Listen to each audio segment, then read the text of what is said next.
ছাদে এসে দেখি কি সুন্দর, দেখো এটা কে কি বলে জানি না, তো আমাদের এখানে বলে এটা ধোবা কাঞ্চন ফুল। তো এই যে দেখো কি সুন্দর দুটো হয়েছে, একটা ডালেই দুটো হয়েছে, দেখেছো? তো শীতকালে না এই ফুলটা একদম হতে চায় না, আর গরমকাল পড়তেই দেখো এই ফুলটা কি সুন্দর হয়েছে। তো দুটো হয়েছে, আমার টবের গাছ মানে আমার কাছে দুটো মানে আমার কাছে না অনেক হয়েছে, জানো তো। আর এই ফুলটার রঙটা দেখলে না মনটা যেন ভরে যায়, এত সুন্দর রঙটা হয় এই ফুলটার, বেশ ভালো লাগে। দেখো মধ্যে দেখো অনেক ঘাস হয়ে গেছে, এই টবেও হয়েছে আর এদিকেও দেখো এই টবটাতেও হয়েছে। তো আজকে না এই ঘাসগুলোকে আমি সকালবেলা এসেছি পরিষ্কার করব, আর সেই সঙ্গে দেখো এই যে শুকনো পাতাও পড়ে রয়েছে সেগুলোকেও পরিষ্কার করব। দিন না করা সম্ভব হয় না, আর কি বলবো অন্য কাজও থাকে। তো এই ঘাসগুলো একবার পরিষ্কার করে দিলে মোটামুটি মাস দুয়েক আর হয় না, কিন্তু এই ঘাসগুলো এত শক্ত, ছিঁড়তে একদম পারা যায় না, হাত দিয়ে না ছিঁড়তেই পারা যায় না, এত শক্ত এই ঘাসগুলো। যখন ছোট ছোট অল্প অল্প হয় তুলতেও পারি না তখন, জানো। আর এই যখন বেড়ে যায় তখন হচ্ছে চোখে পড়ে, তখনই তুলতে চলে আসি। এই যে দেখো একটু একটু গোড়াগুলো তুলতে পেরেছি, কিছুর গোড়া তুলতে পারিনি। এই যে দেখো এখানে ভিতর দিকে এই যে গোড়াটাকে তুলতেই পারলাম না, এইটাকেও তুলতেই পারলাম না, হাত দিয়ে এত শক্ত উঠছেই না। যাই হোক এই টবটা পরিষ্কার হয়ে গেল, আর একটাকে করে ফেলি তাড়াতাড়ি করে। এই যে এটা, এই গাছগুলো কি গাছ কি জানি, এত হয় তুলে দেবো আবার হবে, আর ভাল লাগে না তুলে তুলে। এবার পরিষ্কার করে নিই বাবা। এই যে দেখো গাছের গোড়াগুলো সব পরিষ্কার করে নিয়েছি। এবার সবাই দেখো এত পাতা পড়েছে, এত ঘাস, এগুলোকে এবার ঝাড় দিয়ে নিই। এই যে এইগুলো দেখো কীরকম এক্সট্রা কাজ বলো, তবে এই দেখো এক্সট্রা কাজগুলো বেশ করতে ভালো লাগে, গাছে যখন ফুল ফোটে দেখতে কি ভালো লাগে, তাই না? কিছু কিছু এক্সট্রা কাজ কিন্তু আমাদের করতেও ভালো লাগে। এই গাছের এই যে পাতাগুলো পড়ে এগুলোকে না পরিষ্কার করে নিলে যেন কীরকম লাগে। যখনই পড়ে তখনই আমার পরিষ্কার করা অত সম্ভব হয় না, ওই দুদিন ছাড়া ছাড়া করি। আর এখন তো শুকনো পাতা পড়বার সময়, বসন্তকালে তো শুকনো পাতা পড়ে সব গাছ থেকেই, সেই জন্য এই সময়টা একটু বেশিই পড়ে। আমার সব কাচাও হয়ে গেছে, জামা কাপড়গুলো ছাদে মেলেও দিয়েছি। হ্যালো এভরিওয়ান, আমি তন্মা, ডেলি লাইফে সব বাইকে স্বাগত। আর দেশ ও দেশের বাইরে সকল দর্শক বন্ধুরা, আশা করি তোমরা খুব খুব ভালো আছো, আমিও মোটামুটি আছি। এবার চলে এসেছি সরাসরি রান্নাঘরে। আজকে সকালবেলা ব্রেকফাস্টে বানাচ্ছি ছাতুর কচুরি। তো সেই মতো আর কি আমি আটাটা মেখে নিয়েছি। এবার এই যে ছাতুটা এদিকে রেডি আছে, আর তার সঙ্গে থাকছে ছোলার ডাল। ছোলার ডালটাকে একটুখানি আলু দিয়ে করেছি।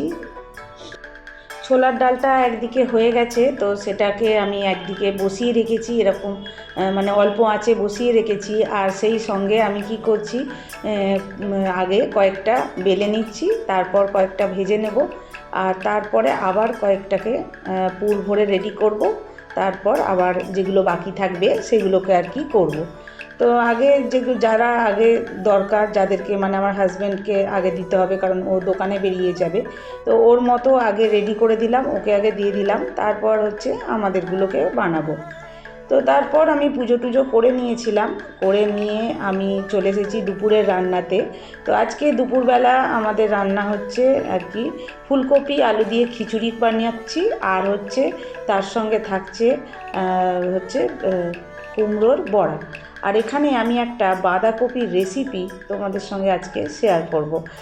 বাঁধাকপির একটা রেসিপি আমি ইউটিউব দেখে শিখেছিলাম, একদিন বানিয়েছিলাম, দেখলাম বেশ ভালো লাগছে, তো ভাবছি আজকের বিকেলবেলা এই নিরামিষ তরকারিটা করব।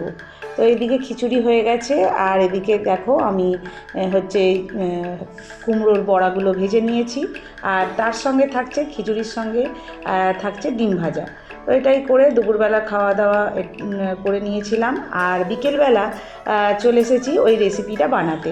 তো সকালবেলা কি করেছিলাম, কপিটাকে না এরকম বাঁধাকপিটাকে কেটে নুন মাখিয়ে রেখে দিয়েছিলাম, তারপর নুনটাকে চিপে চিপে আমি কি করলাম, জলটাকে ঝরিয়ে নিলাম, আর হচ্ছে এখানে হচ্ছে ছোলার ডাল বেটে নিয়েছিলাম, ওটা দিয়েছি, আর পনির, আর হচ্ছে এখানে কাঁচা লঙ্কা রয়েছে, দিয়ে আমি নুন দিয়ে নুন তো দেয়া ছিল বলে অল্প হালকা নুন দিয়েছি আর একটু মিষ্টি দিয়েছি, দিয়ে এরকম গোল গোল করে আর কি বড়াগুলোকে বানিয়ে নিয়েছিলাম।